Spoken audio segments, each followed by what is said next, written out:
Bonjour à tous, on se retrouve aujourd'hui pour une nouvelle vidéo un peu particulière. Je ne savais pas trop dans quelle catégorie ranger cette vidéo parce que je voulais aborder des habitudes nocives qu'on peut avoir pour nous-mêmes et des habitudes qu'il faut arrêter, à mon sens, que j'essaye d'arrêter pour moi et que je trouve que on a tendance, et ça fait écho avec ma vidéo sur le calme numérique, à s'infliger des choses et à garder des choses qui sont très toxiques pour nous. Et pour notre entourage. La première chose que j'ai arrêté de faire et que je vous encourage à arrêter de faire pour vous, c'est de conserver des échanges écrits numériques qui sont toxiques. Si vous êtes pris la tête avec quelqu'un, si cet échange n'est pas important et n'est pas à conserver dans le cadre d'une procédure ou pour un dossier bien particulier, effacez-les. Il faudrait que nous arrêtions de garder dans nos SMS, dans nos échanges WhatsApp, dans nos mails, des tartines et des tartines de disputes ou de passifs agressifs, de choses qui nous angoissent. Si vous êtes disputé avec quelqu'un, effacez la conversation. Ça ne sert à rien de conserver des choses que vous n'allez jamais aller relire pour vous réénerver et vous réempoisonner avec ceci. Et je pense que parfois quand on est fâché avec des gens ou quand on est fâché avec des situations, parfois il vaut mieux juste faire table rase de tout ça, effacer, faire de la place pour du positif et surtout pour se respecter, arrêter d'entretenir ces rancœurs qu'on a tous et toutes.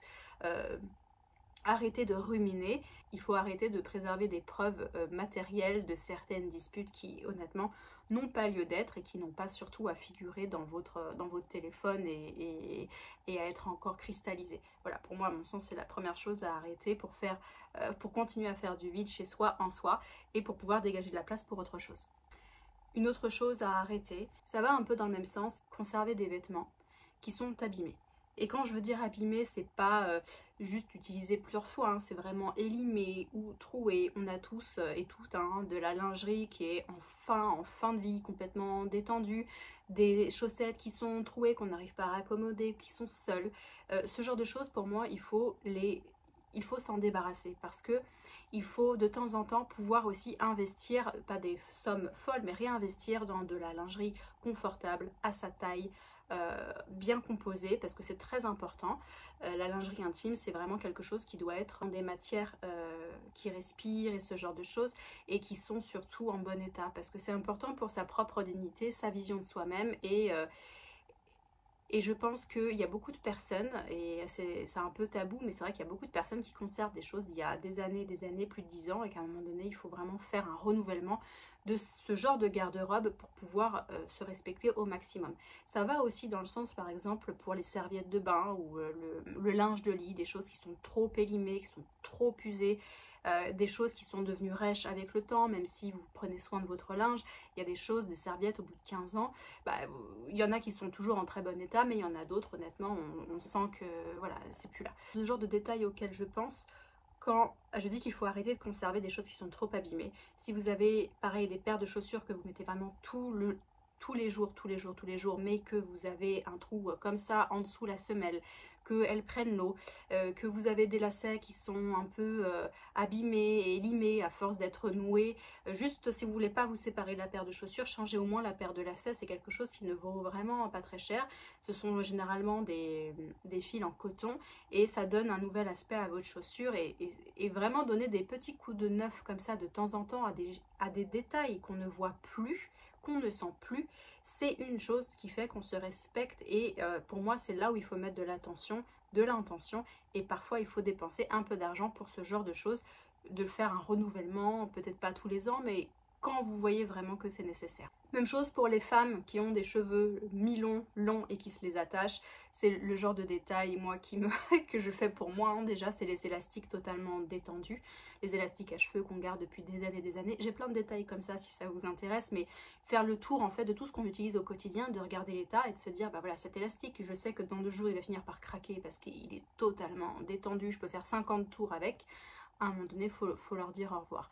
Et ça va dans tous les rituels que vous avez au cours de la journée. Regardez bien si vous avez une tasse qui est trop abîmée, si vous avez un tapis de souris qui est vraiment troué, voilà. Et je sais qu'il y a plein de gens comme ça qui gardent des choses pendant des années parce qu'ils ne veulent pas réinvestir, parce que ça peut encore servir, c'est encore utile, mais je pense que Quand on réduit son panel de choses, quand on n'a vraiment que des choses qu'on apprécie au quotidien et dont on se sert, il vaut mieux parfois choisir un nouveau compagnon de route, même en seconde main, hein, surtout en seconde main, et puis pouvoir se redonner un petit coup de neuf, parce que ça fait toujours du bien au moral aussi d'avoir des choses qui sont en bon état autour de soi. Un autre conseil que je peux donner aussi, qu'il faut arrêter de faire, et ça c'est, alors ça va toucher à d'autres sujets, mais c'est croire ce qu'on pense. C'est sûr que c'est bien d'être sûr de soi, sûr de ses idées, sûr de ses valeurs, ça c'est une chose, mais on a tendance, et surtout ça fait écho au thème de la résilience, quand on est dans une période très négative pour soi, quand on est dans une période vraiment de souffrance et de mal-être, on a tendance à ruminer, à former des idées. Il y a des idées qui se forment au niveau subconscient, qui commencent à nous nourrir, à nous pourrir, à tourner autour de nos têtes, et on finit par croire ces idées. Et ça peut être parfois des croyances limitantes, c'est-à-dire j'arriverai jamais à faire ça, ça sert à rien que je fasse ça, ça n'aboutira jamais, ou je sais de toute façon comment je suis, et je sais que je vais abandonner ce projet dans un mois, donc ça ne sert à rien de commencer. Si je commence un régime alimentaire, je sais que ça va durer 6 mois et après je vais reprendre du poids parce que je suis comme ça. Ce genre de croyances, à force de les ruminer, malgré nous, hein, malgré le fait qu'on peut essayer tous les jours de se tirer vers le haut, tous les jours de repartir à zéro et de s'approvisionner en pensée positive, en réflexion constructive, etc. Je pense que parfois, on finit par croire ce qu'on pense et on finit par devenir ce qu'on pense. Et ça, pour moi, c'est vraiment la chose la plus compliquée à arrêter, parce que c'est déjà prendre conscience d'un rythme négatif qu'on a mis en place tout seul.